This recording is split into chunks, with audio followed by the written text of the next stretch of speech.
Start with oral embryology 1. This is lecture number 10 in your oral histology module.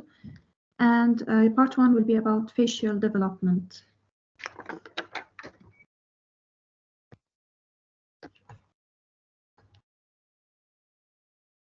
Okay, so we will start about the development of the face, development of the palate, then development of the maxilla and mandible rows. Then we'll end with the development of the tongue and very rapidly clinical considerations. So, development of the face starts in utero at 4 weeks. We will have thickening of the mesenchyme under the ectodermal surfaces that will produce what we call facial swellings, 5 facial swellings surrounding a depression called from the ectodermal side called an stomodium. Stomodium is the primitive oral cavity. Problem you don't have a laser point. Okay, so a primitive oral cavity will be surrounded by 5 facial swellings, one single frontonasal process, 2 or pair of mandibular processes on each side in B, and 2 maxillary processes, as you can check in C. This embryo, this is a scanning electron microscope radiograph, and this is the stomodium surrounded by these facial swelling. This is a ventrodorsal look and or view. This is a lateral view. In normal 4th week, we will see the beginning of the elements for facial development. We see the stomatodium and the surrounding maxillary mandibular processes and the frontonasal process, which overlies the developing forebrain, the developing brain, let's say. Okay, here is the developing brain. Here is the developing pericardial bulge. In between these 2 bulges, we have the primitive oral cavity developing. We have what we call an oropharyngeal membrane, or what we call a buccopharyngeal membrane, that separates the oral cavity from the primitive oral cavity from the primitive pharynx, or what we call the foregut. Okay, the GI, beginning of the GI tract. At first, in 4 weeks in utero, this membrane is intact. We have an intact buccopharyngeal membrane. This membrane is bilaminar, of course. The outer layer is ectodermal, which is facing the stomodium, and the inner layer facing the pharynx is endodermal in origin, okay, because the pharynx is endodermally developed. This membrane will disintegrate or will break down to leave a communication between the oral cavity and the pharynx. This will be at week 5. This is what we've already talked about, the frontonasal prominence covering the forebrain and the cardiac bulge. In between, we have the stomodium. This is the buccopharyngeal membrane, the bilaminar layer, which we have mentioned. This is 4 weeks in utero, so we still have the buccopharyngeal membrane. Later, in 5 weeks in utero, we will have thickening of the ectoderm. From the outside, we have ectoderm. Okay, this is in black. We have the ectoderm, and in white, from the inside layer, this is the endoderm. Okay, in circles, this is the whitish endoderm. In between the endoderm and the ectoderm, we start forming of the mesenchyme, mesoderm. Thickening of the ectoderm from outside will form 2 thickenings. One thickening for the optic, or the eye, developing future developing eye, and one thickening for the nose, developing nose. These two placodes, we call them placode or thickenings of the ectoderm, will sink into the mesenchyme later on, forming nasal pit. So sinking or depression of this placode will give rise to proliferation of the mesenchyme all around, giving rise to processes around. Process that is of the nose that is more towards the midline and inferior, here in C, is called a medial nasal process. The process which is away from the midline and more upwards in D is called the lateral nasal process. So each nasal pit is surrounded by a medial nasal process and lateral nasal process. In 5 weeks in utero, we can see here the nasal pits, and all around are the nasal processes, medial and lateral.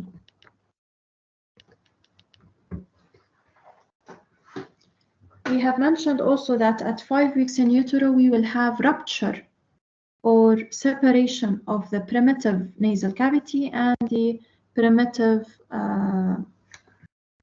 oral cavity.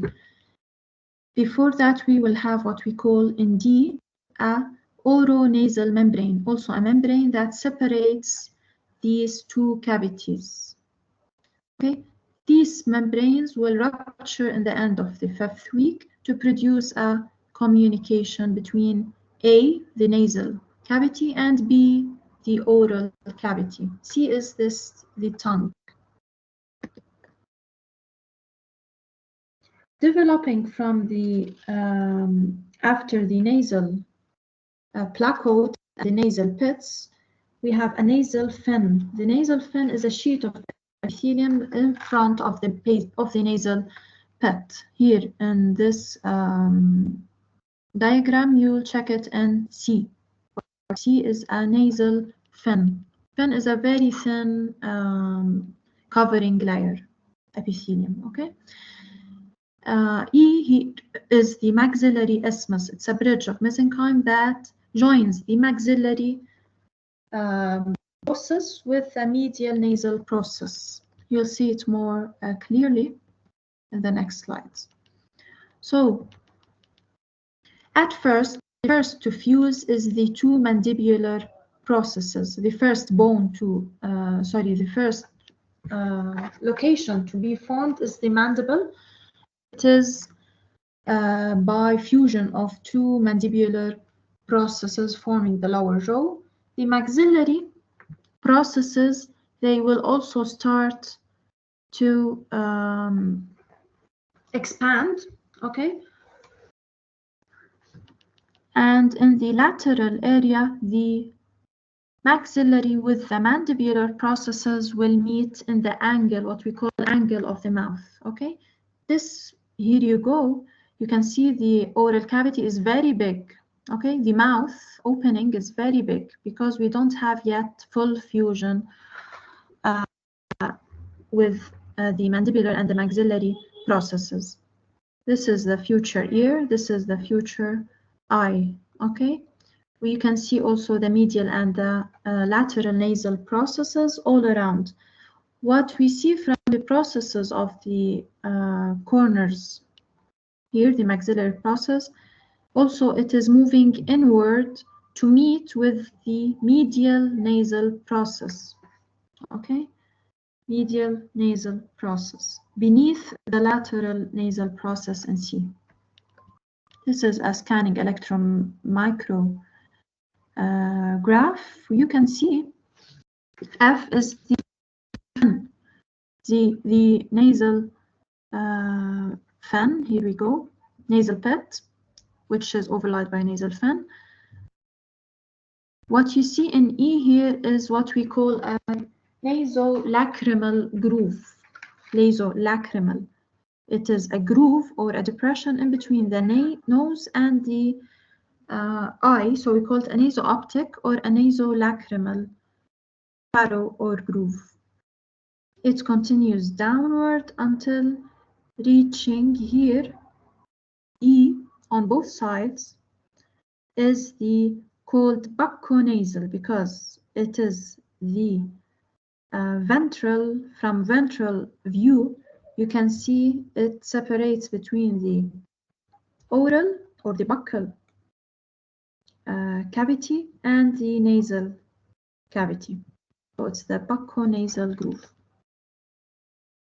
We have mentioned that from each ectodermal rod, we will have canalization here of this groove, naso-optic groove, to form the nasolacrimal, future nasolacrimal ducts.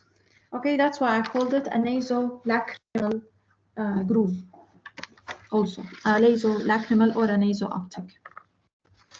This is the future lacrimal gland.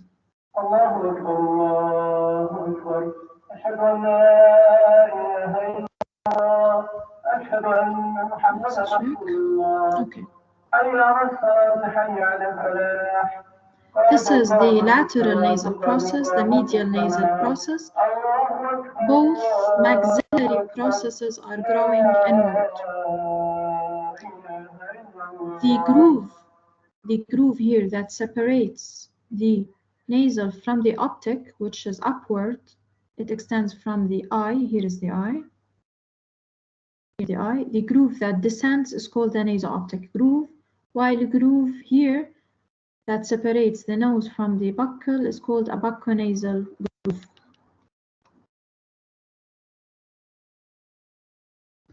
Return back to what we call the pharyngeal arches.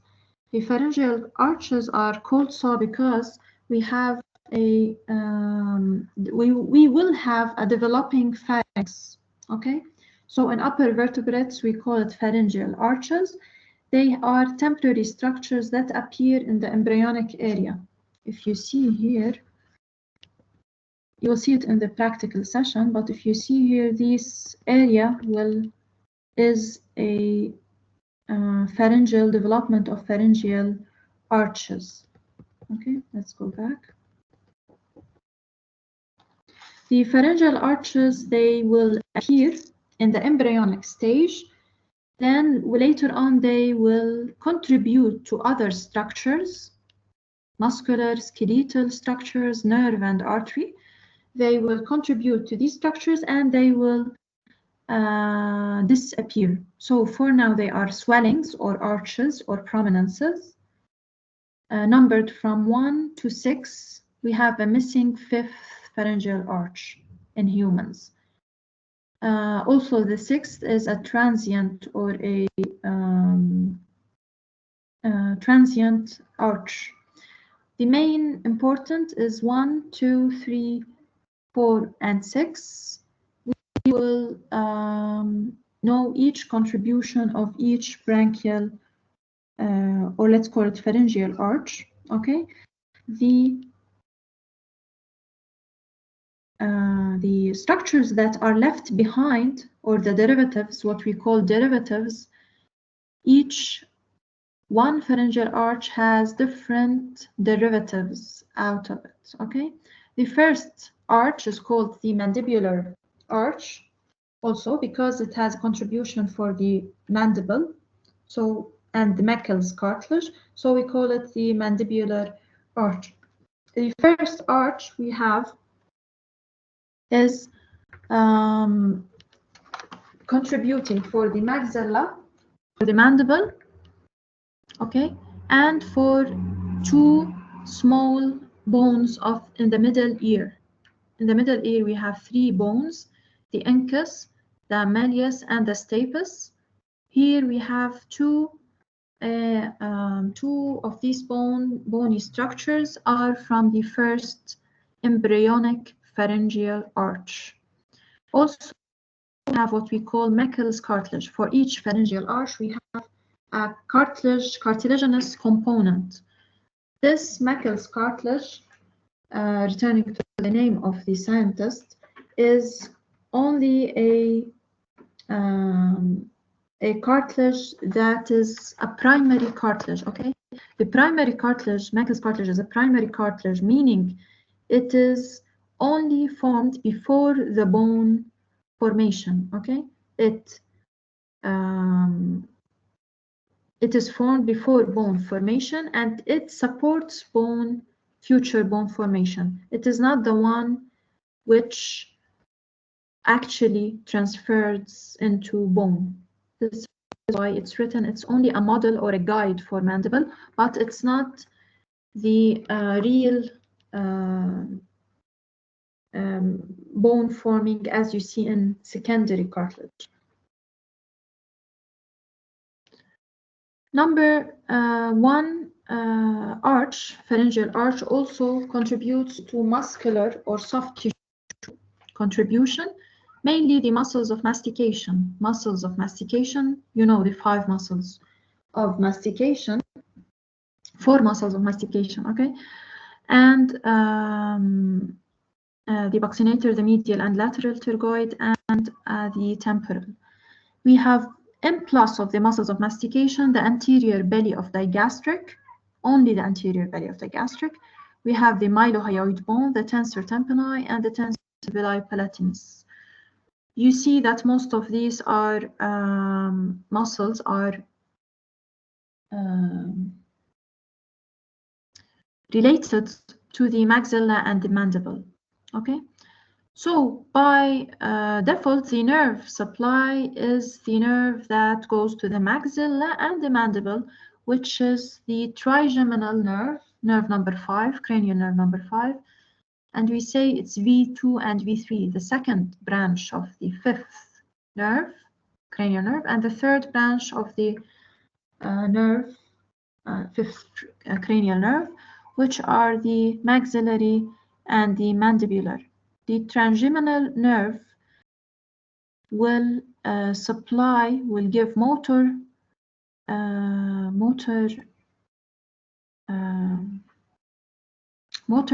sensation, not motor sensation, motor input for the muscles of mastication, okay? The arterial or the blood contribution is the maxillary artery. Moving to the second arch, it's called the hyoid arch, hence it forms part of the hyoid muscle, of the hyoid bone, sorry. This second arch will form the third middle ear bone, which is called stapes. It will form the styloid process, the lesser horn, and the upper body of the hyoid, so most of the hyoid bone. And the cartilaginous component is called Reichert's cartilage. Also, this cartilage, as all the other cartilages here, are primary cartilages, which means these cartilages will eventually resorb. Okay, very small part of them will contribute to the stapes, for example, for the incus, for the malleus, but otherwise these cartilages are only primary and they will resorb before the birth. Okay.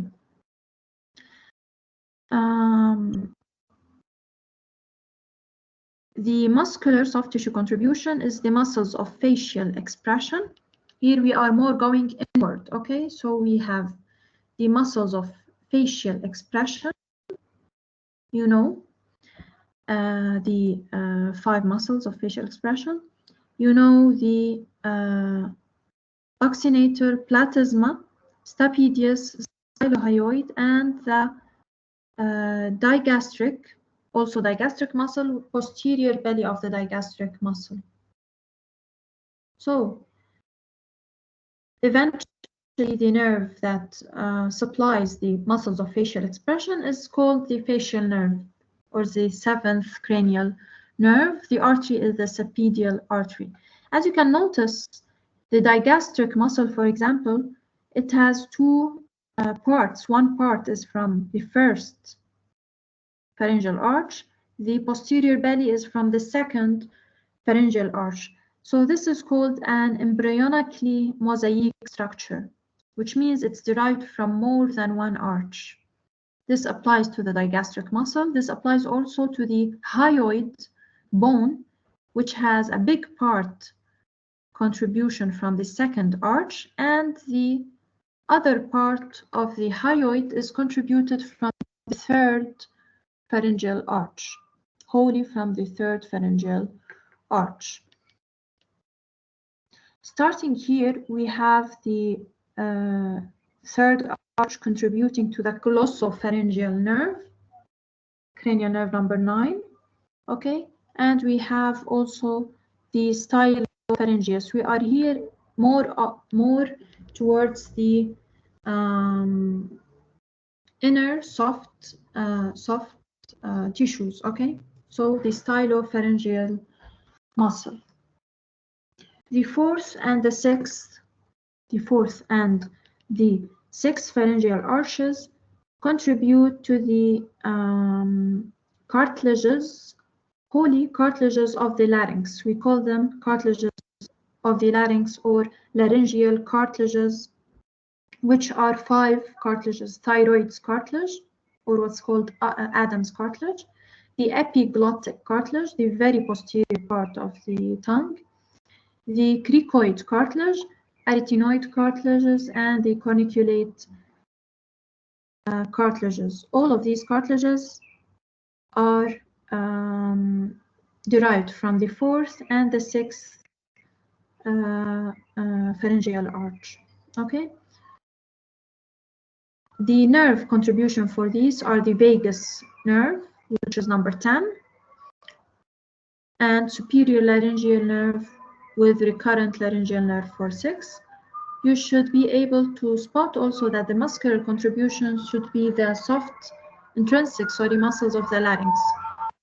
We have intrinsic muscles of the larynx for number 6 and intrinsic muscles of the soft palate for number 4.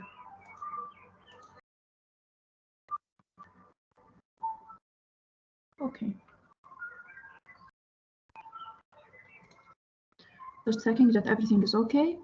So, and as you can see, again and again, each pharyngeal arch has a skeletal contribution with cartilaginous component, with a nerve component, with an artery component that contributes to muscle supply, okay? Muscle formation and supply.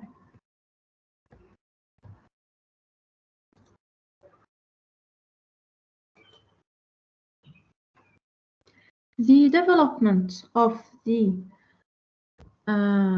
maxillary processes, which were derived from the first pharyngeal arch, as noticed, the expansion medially with the medial nasal process here in C, medial nasal process, D is the lateral nasal process, A is the maxillary, and B is the mandibular. We have said that the two mandibular processes fuse at first. Expansion of the maxillary processes and meeting with the two medial nasal processes, right and left, will contribute to the formation of the or development of the upper lip. This makes it a mosaic, okay? Because we have the medial nasal process is derived, the medial nasal process is derived from the frontonasal process. This the maxillary process, okay, is derived from the first arch. So we have what we call the upper lip. The lower lip is contributed wholly from the mandibular process, okay? Now moving to the development of the palate, which starts at 6 weeks. What you see is the upper arch. We have what we call the separation. At first, there are processes, then bony separation, which is called the hard palate.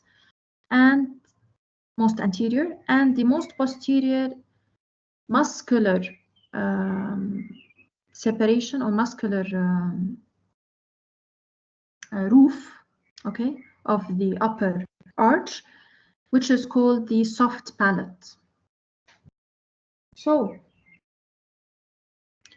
the upper arch here, he will start in 6 weeks, of uterine.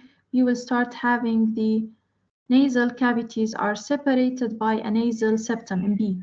Here is a primary, called a primary nasal septum, which will later on form a primary nasal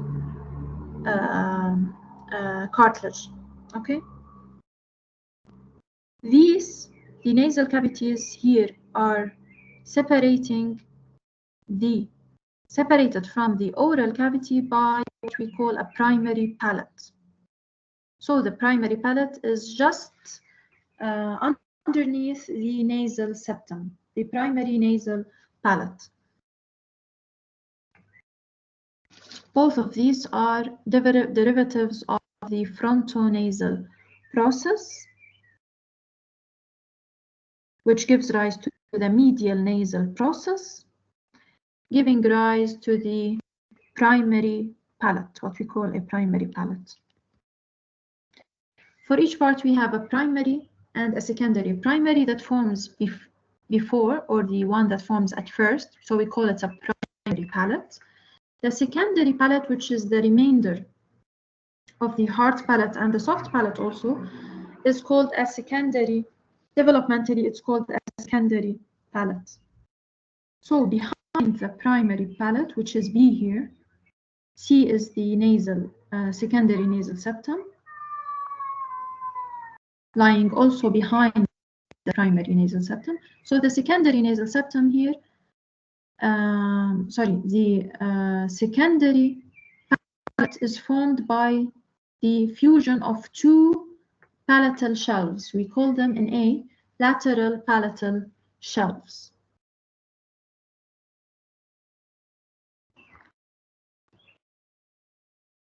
This is week 7, not week 6, week 7 in utero, and this is week 8 in utero.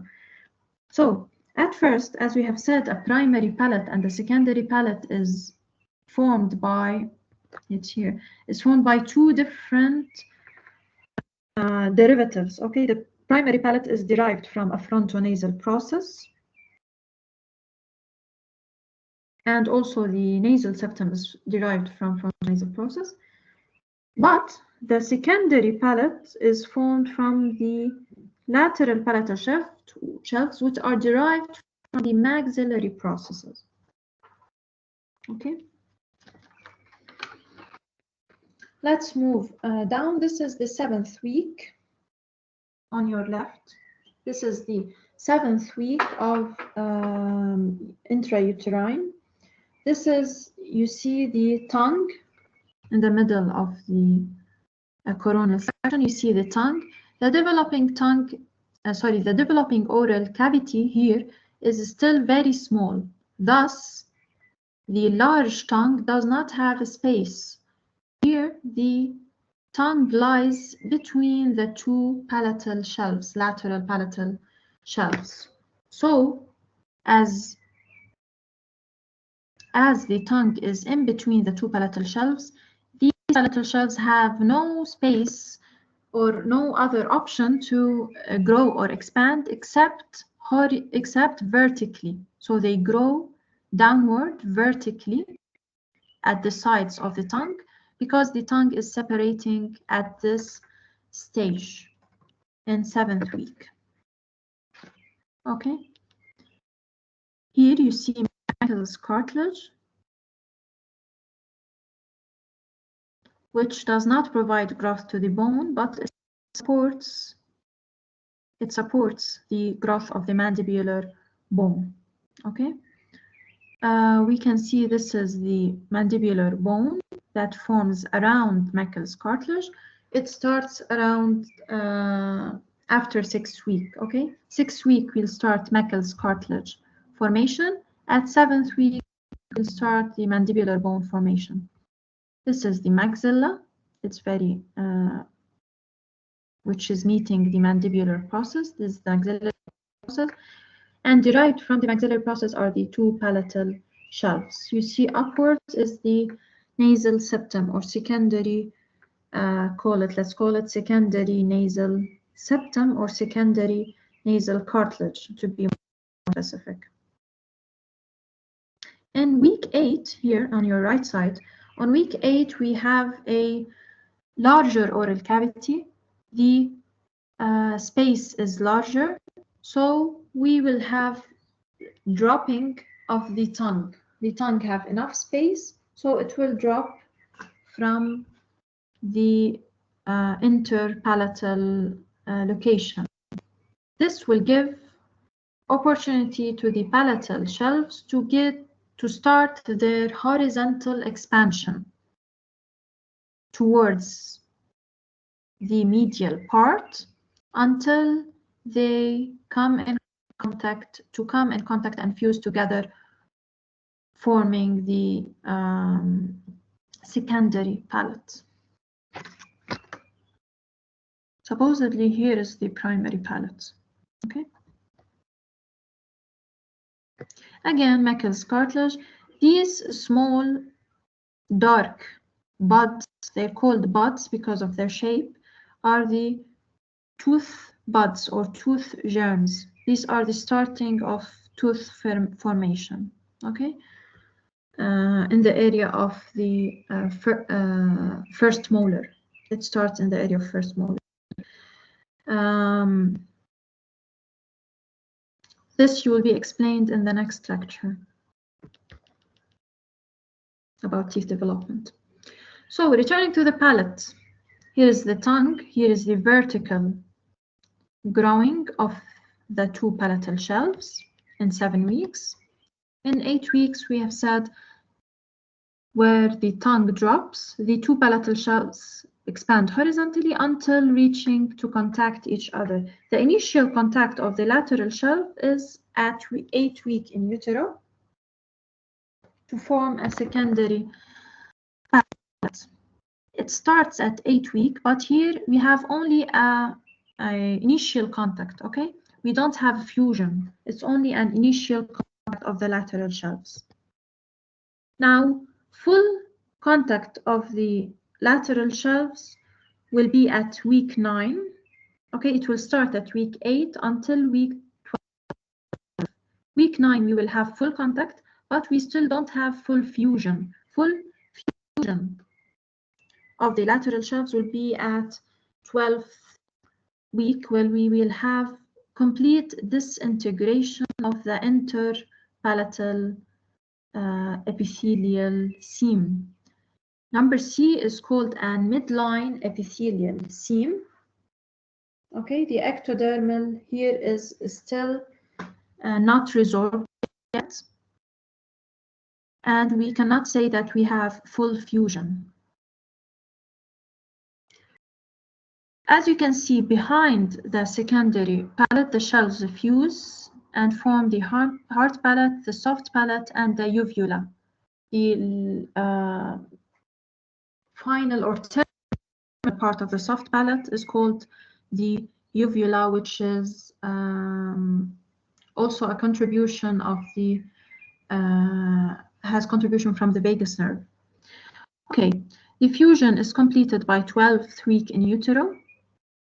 The ossification, D is the starting of maxillary bone ossification.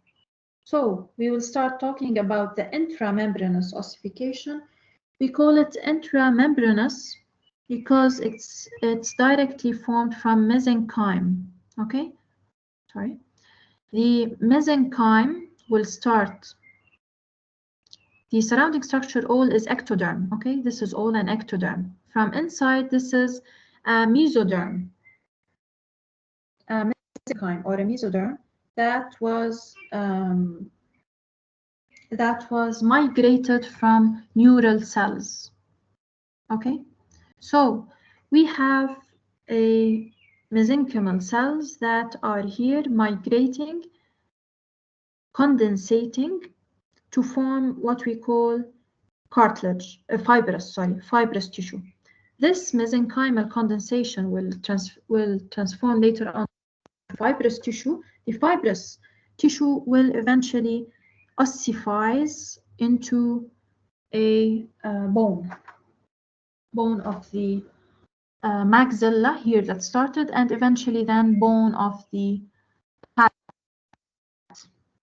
What I want you to know now that because we don't go through cartilage stage, this process is called intramembranous ossification. It starts in the maxillary process. The palatal ossification, intramembranous ossification, will not start until full epithelial seam disintegration and full contact of the two palatal shelves. Okay, so once the fusion is complete, it will give signal to the ossification, intramembranous ossification, to start. This is a higher magnification of the epithelial seam in the medial edges of the palatal shelves. You see this is yet persistent. The epithelial seam is persistent. We have some points of disintegration of this ectodermal or epithelial seam. It means a line, a covering line.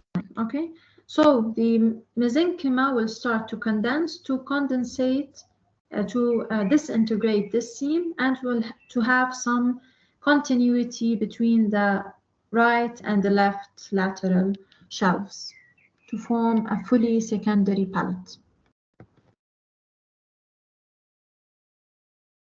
The intramembranous ossification, C is the nasal part, the nasal cavity, okay? And downwards, you can guess that this is the oral cavity side. The reddish here, this is a trichrome stain. The reddish, or here is the ectoderm, okay? Here is the mesenchyme that is condensating here to start forming what we call intramembranous ossification, okay?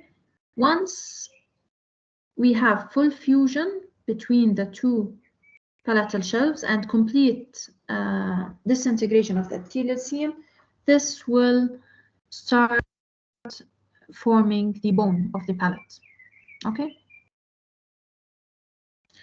What you should know is that at this side of the nasal, we will have here bone remodeling, okay? So at the start, at the side of the nasal cavity, we have osteoblastic activity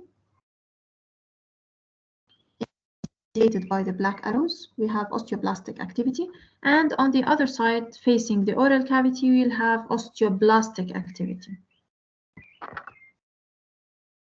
You see here the osteoclasts, okay, that are multinucleated. Development of the palate. This is week 7, week 8, and week 9. Week 7 has a deposition of the palatine shelves where we've said it is vertical on each side of the tongue. Week 8 we'll have horizontal growing because of dropping of the tongue. Week 9 is contact between the initial contact between the lateral shelves. Full contact between the lateral shelves, but not full fusion. Parts of the mandible. Let's move to the development of the mandible after finishing the development of the maxilla and the palate. The mandible has anatomically many parts which you have taken. This is the mental protuberance, okay? Here is the body of in the midline. Here is the body of the mandible horizontally. This is what goes vertically is the ramus of the mandible. We have two processes. The most anterior is the coronoid process. The most posterior is the condylar process. This is the condyle, which articulates with the temporal bone,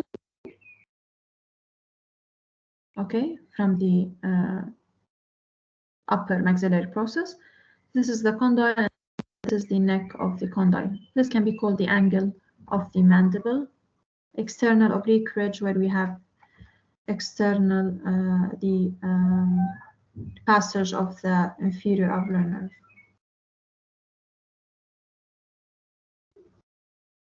So the mandible, it develops. It has a different way of development than the maxilla. It starts as intramembranous ossification, but subsequently we will start having what we call secondary cartilages. Okay, secondary cartilages, they form after Meckel's cartilage appearance. Meckel cartilage is called a primary cartilage. It starts at 6 weeks from the first pharyngeal arch, which was called a mandibular arch also. Okay, it formed at 6 weeks. Bone will start at 7th week. And Meckel's cartilage is a rod that extends from the ear ossicle here towards the midline symphysis, what we call a midline symphysis. On each side, we have a rod of primary cartilage. The two cartilages and the two bones that are forming lateral to the cartilages. You see, part B is the developing bone lateral or away from the midline, lateral to the cartilage, Meckel's cartilage. C is the tongue, and D is the symphysis, midline symphysis. Both sides do not meet in the middle. Okay, they form what you call mandibular fibrous tissue, mandibular symphysis. This mandibular symphysis will close after birth, shortly after birth. Okay, and a secondary cartilage will start appearing after, from week 7 or 8, will start appearing for the formation, after the formation of bone. We will start with another type of ossification, which is later will be called the endochondral ossification. Okay, we will explain about it fully in the TMJ lecture, the intramandibular joint.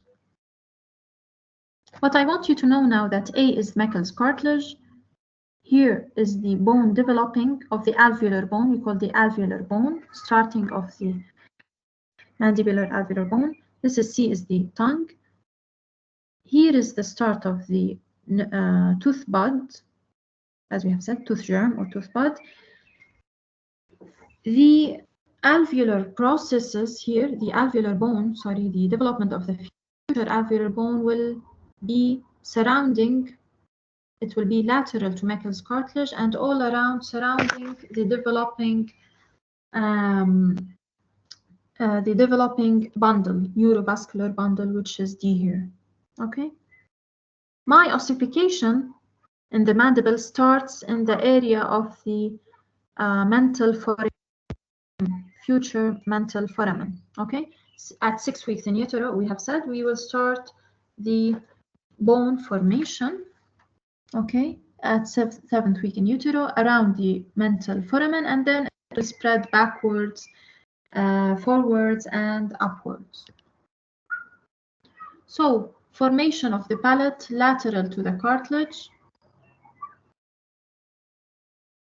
Formation of plates. Plates are lateral to the cartilage for the future body of the mandible, complete body of the mandible, which we've said it's not meeting the midline.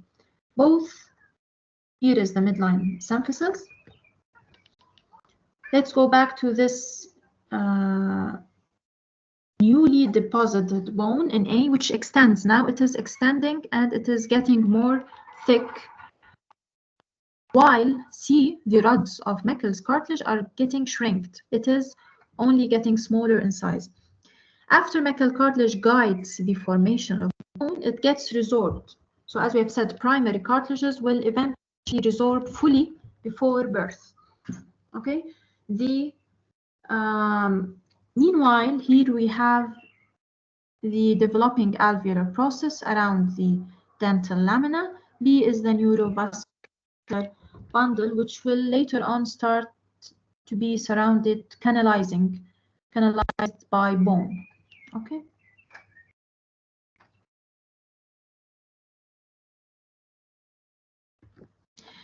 As we have said for the osteoclastic, here also the remodeling bone of the remodeling will start towards the dental lamina or the tooth germ. We will have osteoclastic activity, and towards the other side we will have osteoblastic activity. Okay. Here we go. A is the developing alveolus. You don't see a Meckel's cartilage. Here Meckel's cartilage is completely gone. This is a later stage than the other two stages that we have seen. Okay. This is first stage where we have a big Meckel's cartilage. More later stage. And this is very advanced stage where we don't see any Meckel's cartilage. Now, what we have here is a developing dental lamina in the cap stage, bell stage, sorry. This is the neurovascular bundle. Then the perichondrium of the cartilage will start forming secondary ligaments, what we call sphenomandibular ligament, anterior malleolar ligament, that will later on, these ligaments will provide support for the temporomandibular joint.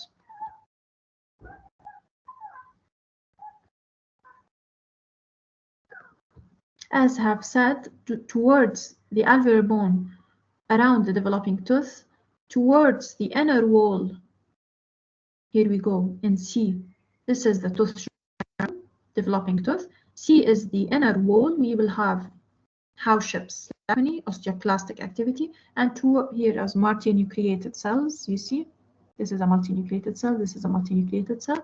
Towards the other end, we have osteoblastic osteoid formation. Okay, to develop a thicker alveolar process, mandibular alveolus around the tooth. So, continuing, we have said that appearance of 3 secondary cartilages between weeks 10 to 14 in utero, and then the condylar cartilage is the main one.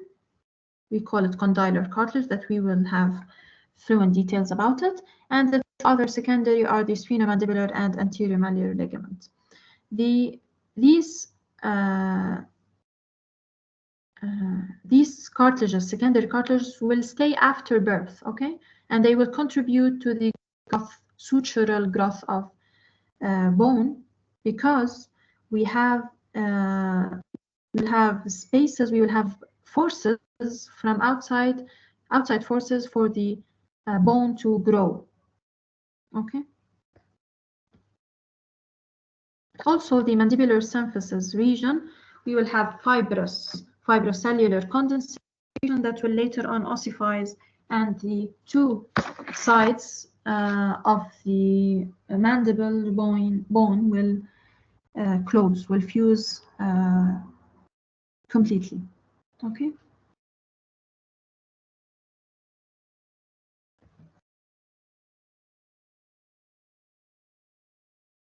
Here we see is the development of the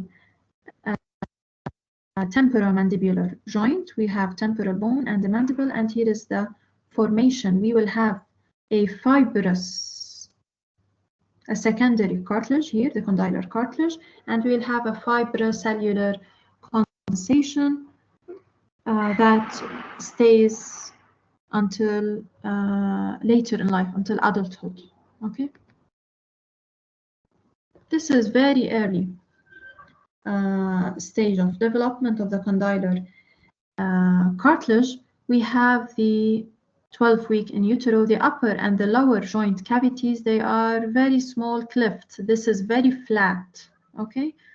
The remaining mesenchyme will also form a articular disc. We call it intra-articular disc, a disc in between the two cavities. This is the bone of the temporal bone. This is the condylar bone. NA, the condylar cartilage, that will later ossidifies or ossifies into bone, okay, and contributes to the growth of the mandible. You see, it's very significant, the growth of the mandible. This is at birth. This is where we have very flat surfaces. This is 6 years of age, and this is at adulthood. Okay, so you see the ramus of the mandible here is more horizontal, making a big degree, okay, with the body of the mandible, while here the ramus is very vertical. The also two processes are developed, are advanced or more developed. This is the site of the site of the mantle foramen, where we have said here starts the ossification center. First center of ossification is seen here in the area of the future premolars. Okay, here the nerve will pass and will split. The anterior nerve will split into mental nerve and incisive nerve.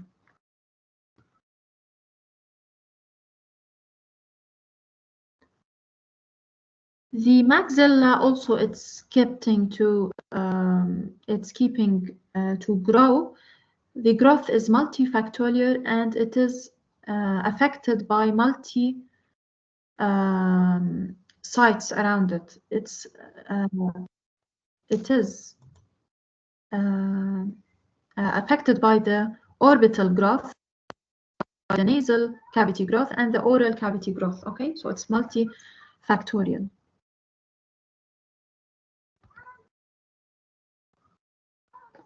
We will have eyeball, nasal septum, orbital pad, providing multiple forces that will induce the growth of the suture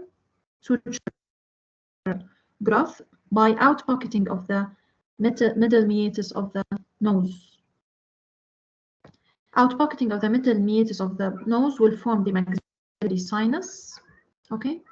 And the other factors will form the sutural growth. Sutural growth, it means that multifactors are telling the bone to have the spaces between the bone to reducing the spaces between the bone to be filled by newly deposited bone. Okay, so in this way we have growth of the bone of the maxilla. Here are the concha of the nose, upper, middle, and lower. This is the formation of the sinus, maxillary sinus. Okay, maxillary sinus is just above the roots of the molars, maxillary molars. Okay, so here we have a cavity that's called the maxillary sinus, which is surrounded by different walls. Okay, walls, the posterior wall, anterior wall, and lateral walls, the roof and the floor of the sinus cavity. Okay, so we don't have a communication between the sinus and the oral cavity. If we have a communication, it means it's pathological. Oral and communication, an invasion of the sinus floor of the sinus, it is an pathological condition. Last part we'll talk about is the development of the tongue. So the tongue develops from different embryological origins. So it's one of the mosaic developments. Okay, as we have said, we have different embryonic arches. Means we have different contributions of nerves, different contribution of arteries. Okay, it's blood supply, nerve supply. So the anterior 2/3 of the tongue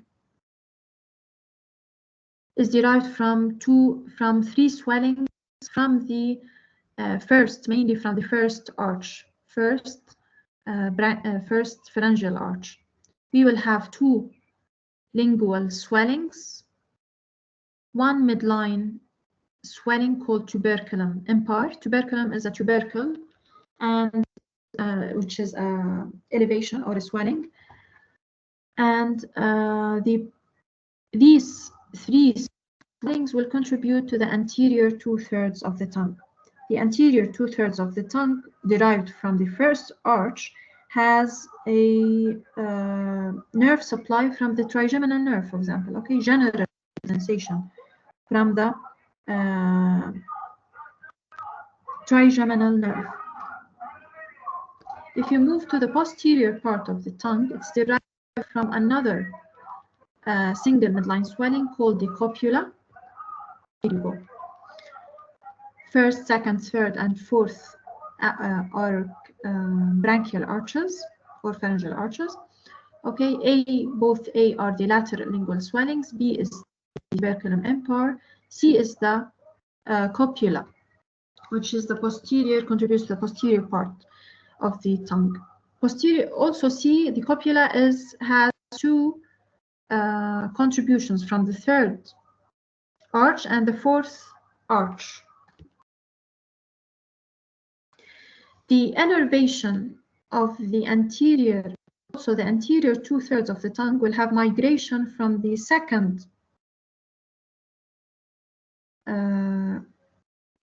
pharyngeal arch to form what we call taste buds. Okay, taste buds will give me the special sensation, which is the taste. So it is supplied not by the trigeminal nerve, it's supplied by the second arch nerve, which is the facial nerve. Okay, as we move backwards, posterior, this is all a tongue. Posterior, we have an oral part of the tongue, and we have an epiglottic part of the tongue. The anterior, the oral part of the tongue have anterior 2/3 and a posterior third. The very posterior of the copula, also we have here, is, it's not called D, but we have the epiglottic part of the tongue. Here it is supplied by the hypoglossal nerve, somites. It is derived from the somites, muscles of the somites, okay? And we have the contribution of the hypoglossal nerve. Also, the posterior third here, posterior third of the tongue, has a contribution from the glossopharyngeal the glossopharyngeal nerve, sorry, okay, for the general and taste sensation. When you go most posteriorly to the epiglottic area, this is contributing from the vagus, from number 4, vagus nerve, most posteriorly. Fully developed tongue. Here is the sulcus terminalis, which is anatomically between the 2/3, anterior 2/3 and posterior third, while embryologically it is a separation between the first and the second arch. We have what we call foramen cecum in the fully developed tongue, which is here, the foramen cecum. The foramen cecum is the part where we had thyroid cartilage, okay, thyroid gland. Fully developed tongue. Finally, after you have understood that the tongue has multiple origins embryologically, it's a mosaic structure, and it starts from most anteriorly here to the most posterior epiglottic region. Each part is developed from a different arch, developing actually also different nerve supplies. Okay. So finally, clinical consideration. It will be just very, very, very shallow. I just need you to understand that facial processes, fusion of the facial processes, will develop a fully healthy, developmental phases. Okay, If we have failure of fusion of the facial processes, we will have what we call facial clefts. Facial clefts are classified into cleft lips, cleft palates, cleft facial clefts, or also it can reach until the orbit here. Okay, because of here you can see, because of failure of fusion of the nasal optic groove with the upper maxillary process with the medial nasal process, for example. Okay, this is called an oblique facial cleft. If we have just a in the middle two medial lateral medial nasal processes that failed to fuse, it's called a median cleft palate. If we have failure of fusion of the maxillary process with the medial nasal process and the maxillary process, it's called a cleft lip. It can be either unilateral, which is very common, or bilateral. Sometimes we have failure of fusion of the maxillary with the mandibular process. We call it a lateral facial cleft.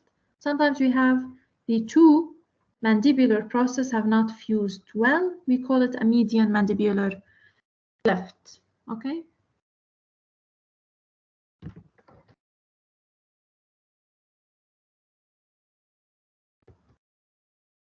Lastly, fusion of the palatal shelves. A are the palatal shelves. Fusion in the midline. Sometimes we have retention of the epithelial seam. From the epithelial seam, you have retention of the epithelial remnants, forming later on a sac, a cavity that is lined with epithelium, which is called a cyst. We call it a midline palatine cyst, which is a developmental anomaly, and it can be seen even clinically in the area of behind the central incisors. Okay, sometimes it's not noticed until it is inflamed or infected. These are your references.